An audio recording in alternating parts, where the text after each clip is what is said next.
Hi everyone, it's Henry here, and in this video I'm going to be painting up the new Lord of Poxxes that Games Workshop sent us through for review, but there is a slight difference, and that is that I didn't really have any idea what I was going to do when I started painting the miniature.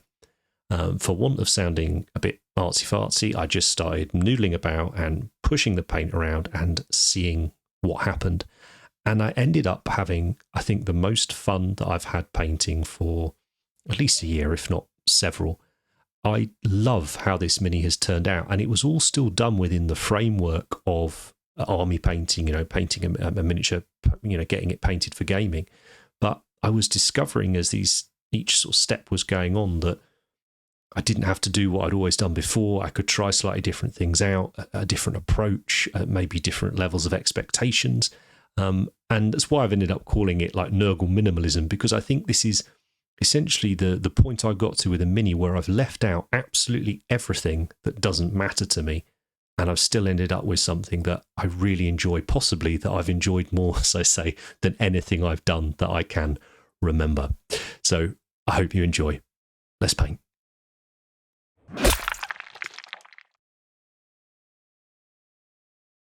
To kick off with the build on this lad, I haven't really done anything particularly adventurous. So I really liked the base model itself.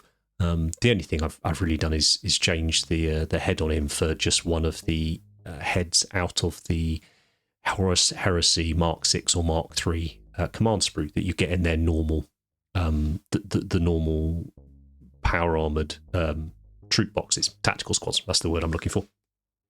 It's not the command squad box, or it's the little command sprue that you get in those kits, just because I really like it. I used it on the Flamer model when I did the Deathguard kill team, and I just thought it looked really cool. So that's what I've used for this one.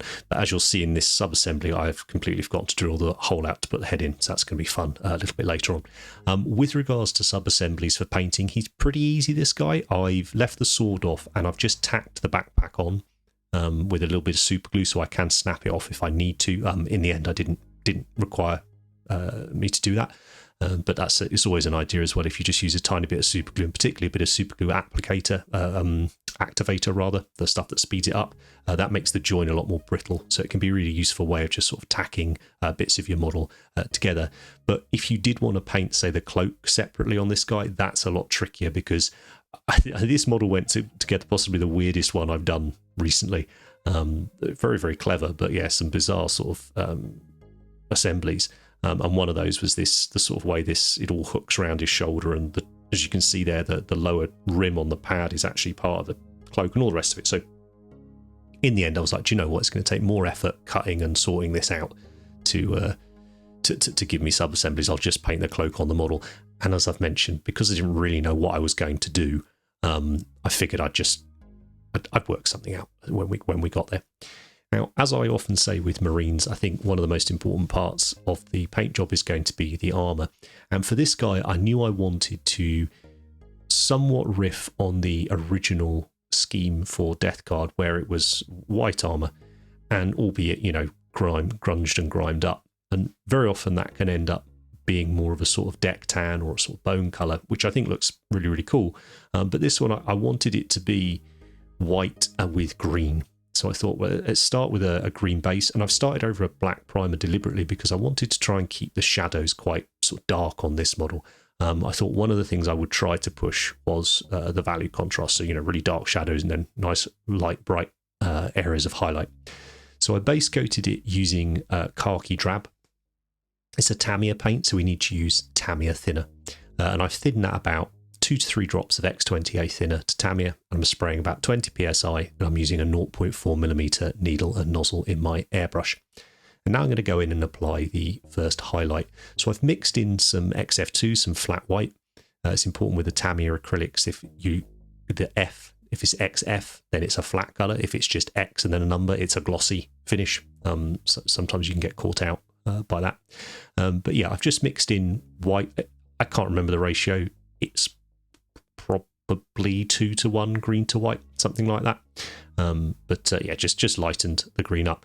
And I'm going in and applying those highlights, as you saw me pointing at the model then, just to really, really try to draw the eye in a quite dramatic fashion, I think, to certain prominent parts of the miniature. So particularly around that focal area of the head. So, you know, his chest, his collar, that sort of thing. His one leg's really poking out.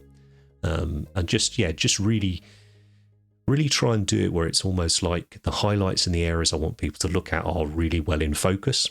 Somewhat ironic for this video, as you may come to notice. And then the areas of shadow just kind of sort of dissipate into the background a little bit. So that was my sort of wafty arty idea for what I was trying to do with this anyway. And now I've moved on to pure white for the final highlight, and all I do here is go in the same area, but I'm obviously just reducing how much I'm covering it by. So that mix highlight probably covered, I don't know, about 30% of the area below it, and this one again is probably going to cover about 20% of that mixed area. So really just sort of intensifying the white in those really sort of stark areas of highlight. And then I nip in and just do a couple of sort of slight secondary reflection type ideas, just so that parts of the model are still painted. They're not just left entirely black. I didn't want it to look like I'd forgotten to paint areas. I wanted it to appear quite deliberate, the stylistic choice that I've gone for here. And actually, I think this armor recipe is probably one I will play around with in the future on other models. I really like what the green does underneath the white. And I think I would be tempted to not do the following wash that I do over it. And if I was trying a white scheme out, and I might revisit this recipe and see where else I can take it. But here I decided to create a dark green wash. And my original intention was to use this purely as a pin wash, so to leave the armor a lot more white than it was. But I mixed up the wash itself, so I've taken a black and a green here. It's the Industrial Earth and Black, both by Abteilung 502 by AK's oil paint range. I've popped them on a little piece of kitchen roll just to leach out a little bit of the excess oil, just so they'll dry a little bit quicker. And then I'm thinning them down with mineral spirits, just normal DIY shop white spirits here, because they evaporate nice and quickly, which makes them really good for filming. Normally, if I'm sort of sat at home painting and time isn't such a factor, I will use something like Winsor & Newton Sansador, which is an odourless sort of artist grade spirit. But it does take a lot longer to evaporate off and everything, which isn't particularly useful for filming.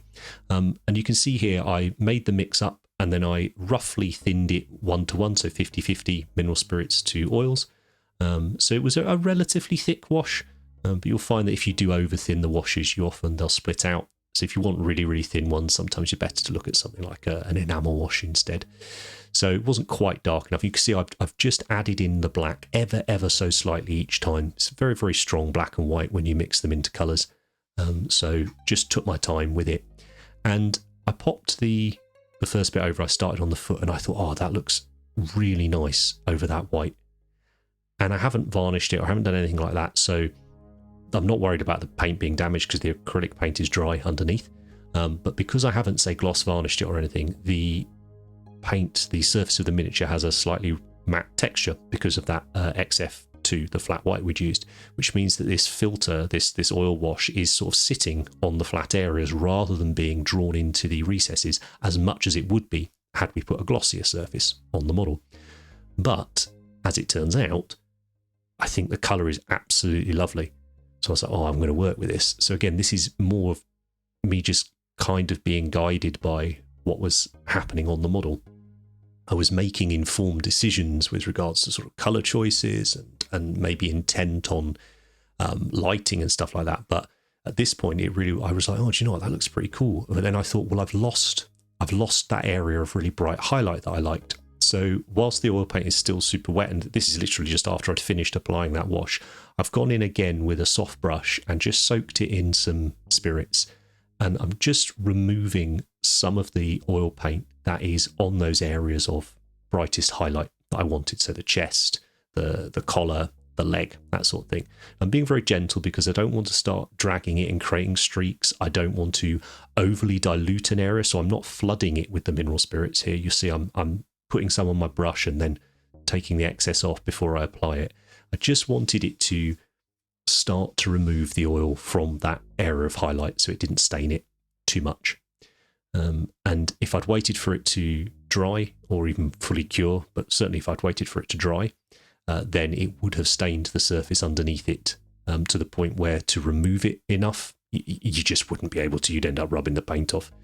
So just a little, a minute or two, just working around, just sort of diluting it around those areas. And now this has dried for, gosh, at least 12 hours, maybe 16. So it's not fully dried by any means. You would still be able to more or less remove it. It's not fully cured, but it's cured certainly a lot past the point where I often work on the miniature. And again, this was intentional because I wanted to go in and just sort of buff and clean up a couple of those lighter areas again, but I didn't want to reactivate the paint underneath too much so that I lost this beautiful sort of filter that we've put over the armour. So I go in here again with a clean, soft brush with a little bit of mineral spirits on it. And as you first press on the model, probably nothing's going to happen. So I let the mineral spirit sit on the surface for, a few seconds. I work around the model. And then if it's not moving straight away, just leave it to sit there. And when you come back to it, it will have activated that paint and you'll be able to manipulate it a bit more. But my intentions of this stage were, again, just to refine the area of the highlight that I'd placed on the model, but then also to go in and just do a little bit of sort of blending and clean up with any of the oil paint that was on there already. So by which I mean I'm sort of removing it from the areas of light, and then I'm pushing the paint towards the areas that I've had in shadow. And as that dries, that's going to create a lovely sort of blend, a lovely transition between those colours. And it means that we don't lose that lovely airbrush work we've done underneath. We're just sort of accentuating it, I guess. This isn't, I suppose, a million miles away from when we were doing the Flawless Blades, Flawless Host minis the other week.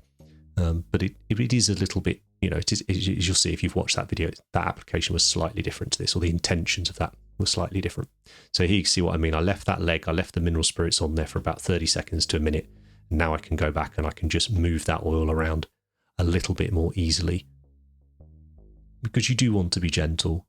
If you're too rough with the mini at this stage, you're going to remove paint simply because it's only airbrushed on. But it's you still should be fairly confident. So that's all dried off, that's all evaporated off. You only need to leave it a minute or two, blast the hairdryer on it to get any of that spirits that are there. But the oil's all dried on and we're good to go. And now I wanted to go on with quite an extreme sort of edge highlight, more just sort of tippy-tappy chips like I often do. But here I've jumped right up to almost white. I've decided to use ivory just because it's just that one notch down, that little bit dirtier, which I think works well for the Nurgle model. And rather than a sort of a middle mix for a highlight, I've just gone straight up to the ivory, and I'm only really applying it in the areas, again, where I've chosen to draw the eye to, and then a few select areas that are in shadow. And the reason I wanted to apply it in those areas of shadow was I think it's quite a dramatic effect. It's certainly a look. It's a look I really like and I want to pursue. Here's a good example of it. So in the past, perhaps I would have only put this highlight just on the area of pure light, whereas here I've run it down almost the whole edge. And I really like where it goes into those, the areas of shadow and just gives them a very, very stark highlight. I think it's really cool. It's not cell shaded, but it kind of gives me that a bit of that vibe, if you know what I'm getting at. And this, I've just put the paint on my wet palette. I've thinned it down with a little water, and I'm just using it on my brush and constantly sort of reapplying it and cleaning the brush so it doesn't dry on there and go all chalky and horrible. And that was it for the armour. Now for the sword, I remembered I had this pot of Typhus Corrosion in my sort of effects box. I thought I haven't used that for ages. Let's get a bit of texture and stuff on this sword before we decide to do anything else. So I just splodged it on, sort of neat from the pot, and absolutely loved it. So this looks amazing, just straight over the black. Recently, I've been using Poxxes, which is a green shade paint by Games Workshop, over my brasses to create a little bit of verdigris in recent videos, and I really like the effect. I thought, I wonder what the other washes are like. I haven't used many from that sort of most recent range of washes. So I grabbed the orange, which is Fuegan Orange, I think. I thought, well, I'll just pop this over and see if it's any good, because it might look cool. And again, it's always fun to try different things out. I didn't love the result. Now, it may be because I applied it so heavily that it's got a very, very glossy finish. That can often happen with paints, but I just, yeah, wasn't for me, wasn't doing it for me. So I thought, okay, let's try something else. So I grabbed an orange contrast paint. And then on my wet palette there, you'll see that milky liquid there. That is ultra matte varnish. So I thought I want a really matte finish to it. In the past, all I'd have done was popped on an orange oil on here or an orange enamel because I knew I would know exactly the effect and the look it would give me. But I thought, let's see what happens if I can get a similar one with some acrylics. And in the end, yeah, this worked out absolutely fine. So again, it's just nice to have another little option in the recipe book for doing some rust if for any reason I don't have my oils or I don't fancy using them or whatever. But that was it for the sword. I thought it looked really, really nice. And the cloth's probably where I had the most fun. In my head as I was doing it, I thought, oh, I'm going to do the cloth black here. And I thought, no, you always go too dark. You always, dark blacks, browns, all greys, all that. It's always too dark. So I thought, right, let's do his cloak light, like a light grey. So I literally just grabbed a handful of paints out of my grey bag, and I thought reddish grey, that looks pretty nice. I like this colour on here.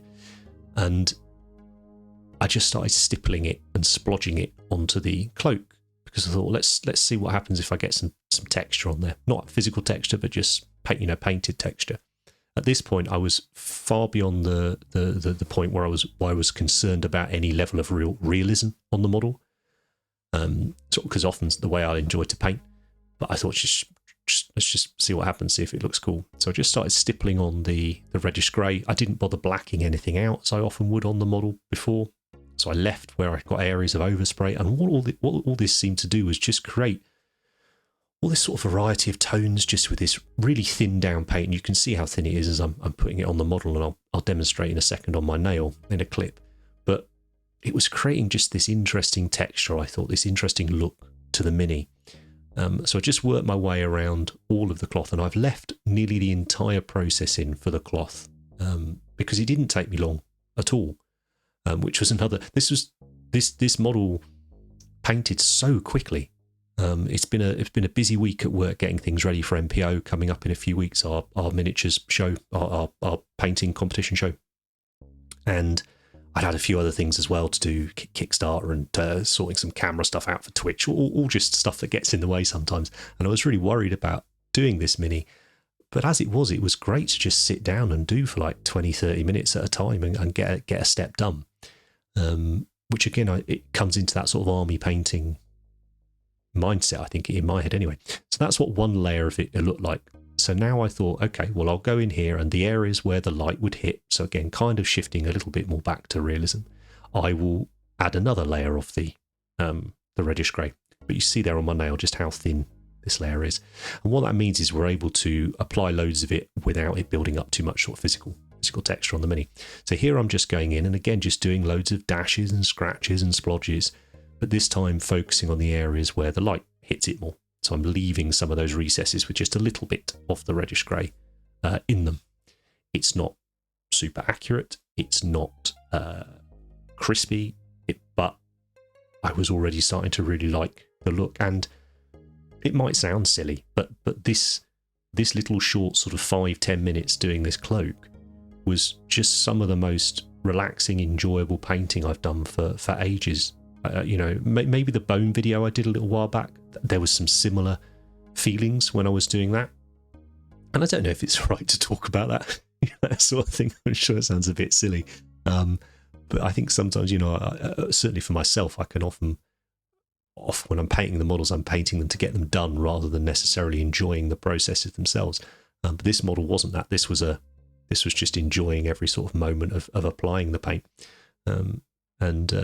Here you see I'm just looking at where's the light going to hit it. So whenever the cloth is facing more up towards the sun or suns, whatever's on this planet, those are the areas that are going to catch it more. So we just apply another layer of the reddish grey over that. And as it builds up over itself, even though it's not a consistent smooth finish, you are creating more light in those areas. And this is all in real time. I'm not speeding any of this up, just to try and give you an idea of the kind of pace that I'm working at, the dilution of the paint I'm working at. I really appreciated the comments you guys made on the Word Bearers video I did last week about focusing in on perhaps slightly fewer elements of the paint job, but spending a little bit more time on those. So I've tried to do that again with this video. Now I mixed in Dawnstone to lighten it up. The only reason I mixed in the Dawnstone was it was the lightest paint that was on the desk in front of me. If I'd still had that ivory out, I'd have just mixed the ivory in and used that. But Dawnstone was there, and that did the job. And again, I just repeat the previous step, but cover a smaller area, thinking about, okay, where's the light going to be sort of hitting? But I loved this almost sort of a kind of watercolory look. That was what it was to me anyway as I was doing. That's what I was sort of imagining as I'm doing it. I suppose you could say it had a kind of weird leather, unpleasant sort of, kind of leather look, but that wasn't my intention particularly with the cloak. It was simply just to make it look interesting. And again, because we're using lighter and lighter colours, they do have the tendency to go a little bit chalky if you're not careful. So it's keeping them really nice and diluted. It just meant that it should have a nice sort of smooth finish, the paint, as I'm applying it.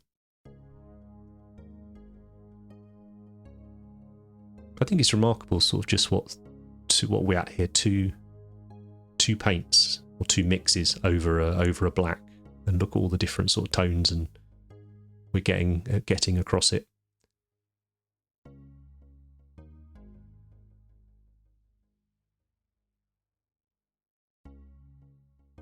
Really wonderful model as well. I've really enjoyed doing the various Deathguard minis over the last year that I've been able to do.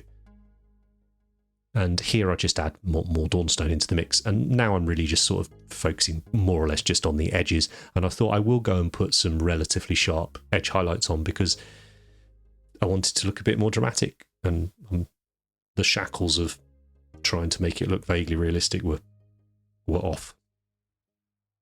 So I don't really know, will this lead to anything, a different way of painting stuff in the future? I hope so. But to be honest, it was fun to do. So in and of itself, that's all it needs to be. I could certainly do an army like this, though. It wouldn't take very long, I don't think.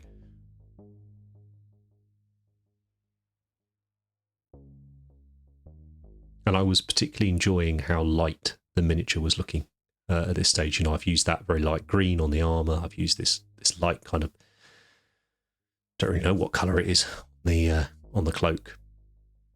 Yeah, really happy with it. And this is where I remembered I'd not drilled the hole out for the head. So I thought, well, I better get that done now. So grabbed the drill and got going. I think this was a size 8 bit. Seemed to work just right for a Space Marine head.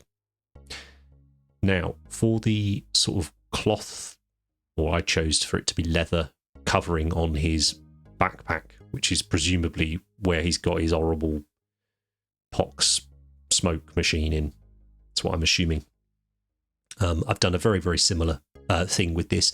I suppose the only difference here is I have tried to do more of the scratching rather than stippling movements with the brush, and I have deliberately jumped between the highlights, covering much smaller areas each time.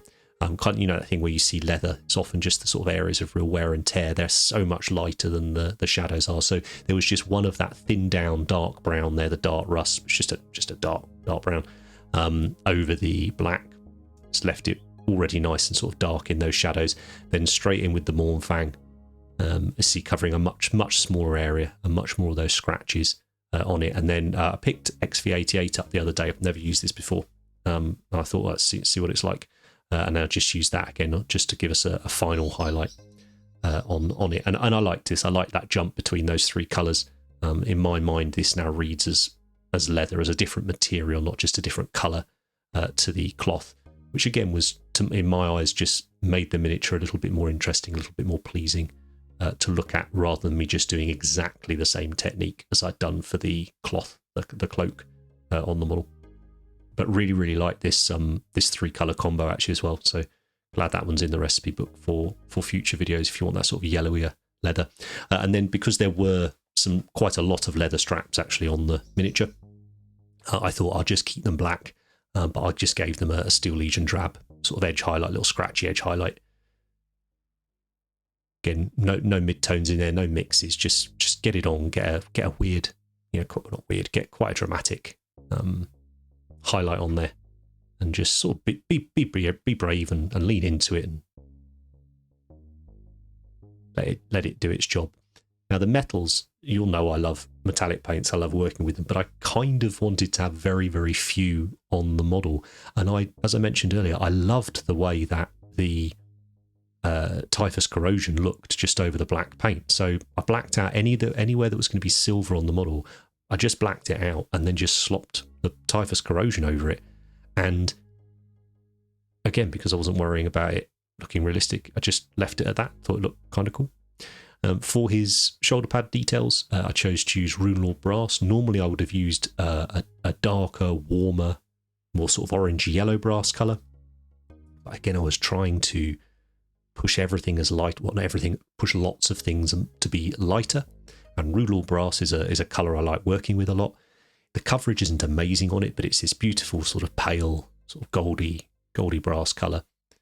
So I did a couple of coats on the shoulder pads to get a relatively smooth base coat of it, and then I gave it a wash with Poxxwalker. As I mentioned, I like using this to create sort of third degree oxidization, that kind of thing, over my brasses and golds, and I thought this felt like a great opportunity to do that with again. And again, this is just neat out of the pot, and I'm just pulling it with my brush to try and make sure I leave the majority of the paint in the recesses rather than on the flat surfaces. And then for the other colour, the other brass colour, bronze colour on the model, I've just used decayed metal. And if you go and watch the skeleton videos I do on verdigris, it's just that recipe from that that I've used on there. The face, I thought I'd cover how I did it. I'm really sorry that some of this is not in shot. It's very frustrating, but the important stuff is. But I did it on the, as I say, the Kill Team model a while back, and I didn't document it on that. And quite a few people have asked about it, so I thought I would go into how I did that here. It's very, very simple. I gave it a Baraknar Burgundy base coat with my airbrush. Then from above, I'm airbrushing on Rakarth Flesh. Now, whenever I'm airbrushing a colour that's not a Tamiya paint, I'm using just Vallejo airbrush thinner. This Rakarth is probably thinned about 2 or 3 drops of thinner to paint, so it's a nice dilute mix. And then I'm just spraying it directly from above so that it's lighting the top of the head and the features like the cheekbones and stuff. And I'm just angling it in such a way that it can't hit the shadows. And you see here, we just build up layer upon layer upon layer. It gets brighter and brighter, and that's it. I'm not going to use the brush at all to do anything. Again, I want this quick. I want this simple. I want to reduce everything down to its bare minimum steps for impact. Then I've grabbed Shyish Purple. The only difference here is I've used Shyish Purple on this model, where I just spray from underneath, whereas on the Kill Team one, I used Druchii Violet. But my Druchii Violet's gone really weird. It's like gone all bitty. No idea what that's about, so just slung that. I need to get that again when I'm next in the shop. And then for his eye sockets, I've just used Celia Green Shade. Again, just neat out the pot, just washed into the eyes here. Just to, I know, look a bit weird. Green and purple work well together, so I figured this would probably work okay. I think on the Kill Team model, I may have used some red here as well, actually. The Kill Team model head certainly was a little bit more painted than this. And then just ivory for his eyes. But again, very, very, very simple, very, very minimal. And then for his respirator and all that, I've just done that the same as the silver metal. So I just base coated it all black and then put the Typhus Corrosion over it. And there he is done, just on a nice sort of dark base in the way we do nearly all of our bases for the YouTube stuff. So what does he mean? What's he meant? What does this mean going forwards? I think if he means nothing more than it was just a really good time painting a mini this week and I'm going to pop him on the shelf and smile, then huge success, really great. I guess going into the model with no expectations, I've come out very happy. But I think it might change how I paint stuff in the future. You know, I've got things to consider. they may seem not very big watching this video. You may be watching this thinking, Henry, what are you waffling on about? As I'm sure you often do. But there was some very significant sort of thought processes and revelations to me whilst doing this paint job that I think will fundamentally change how I approach a lot of my painting going forwards, at least for a while. I'm someone who enjoys different styles. My tastes change. I enjoy learning new things or developing, different personal takes on stuff, and I think it keeps it interesting. It keeps it fun. So yeah, let's see where that goes over the next 6 months to a year. Who knows? Maybe it'll end up looking really, really cool. Maybe I'll do it for a bit and think, nah, do you know what? I prefer how I was doing stuff before. Let me know if you have that with your hobby, if you sort of butterfly around, but in a positive way. You're trying different styles out rather than just getting stuck in the rut perhaps with it. But I think what's important to me is that it's sort of organic, that I'm not just seeing techniques or processes or products and just sort of flittering between one to one. I'm trying to understand what's changed here. What have I done differently? And I think it is that minimalism thing. I think it is reducing things down to not doing superfluous steps. But then that means that every individual thing I do to the model needs to have impact. It needs to have a reason for doing it, and I need to understand the reason that I'm doing what I'm doing and why it's giving me the look that it's giving me. And that will then allow me to sort of analyze that and build on that in the future with other models and different colors and different textures of a subject, cloth, skin, leather, metal, all that sort of thing.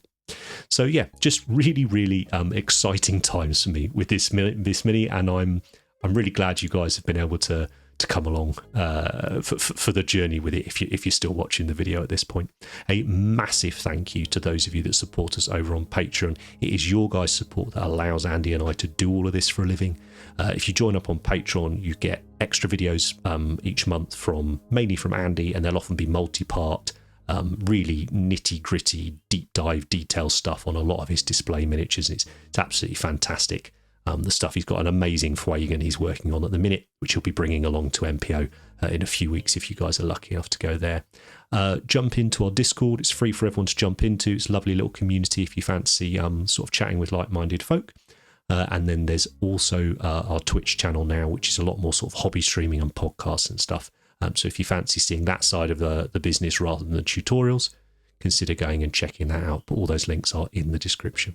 Now, if you've got any questions about anything I've done, please pop them down in the comments and I'll get back to you as soon as I can. Thanks ever so much for all of your support.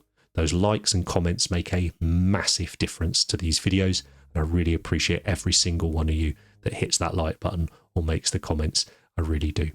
So take care, and I'll see you next time.